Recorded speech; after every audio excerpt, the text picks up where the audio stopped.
લગ્ન પ્રસંગવાળા ગરમા ગરમ ઢોકળા અને ચટણી હવે ઘરે જ બનાવીએ. તો પેનમાં 1 કપ ચોખા, અડદની દાળ, પીળી મગની દાળ અને ચણાની દાળને શેકી લઈએ. પછી સૂજી અને બટેકા પૌવાના પૌવા ઉમેરીએ જેથી સારું બાઇન્ડિંગ આવે અને મિશ્રણને 5 મિનિટ ઠંડુ થવા દઈએ અને 2 બેચમાં ક્રશ કરીએ. તેને ચાળી લઈએ એટલે આપણો ઢોકળાનો લોટ બનીને રેડી છે.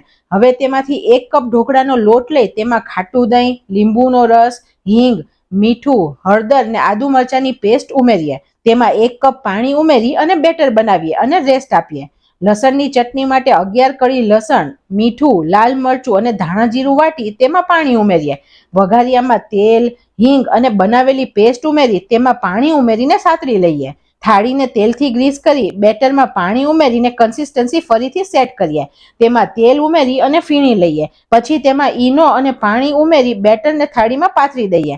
તેમાં લાલ મરચું ભભરાવીએ અને ઢોકળાને 10 મિનિટ માટે સ્ટીમ કરીએ. સ્ટીમ થયા પછી તેને તેલથી ગ્રીસ કરી અને તેના પીસ કરીએ એટલે આપણા એકદમ પોચા અને જાળીદાર લગ્ન પ્રસંગ વાળા ઢોકળા અને સ્પેશિયલ ચટણી બનીને રેડી છે.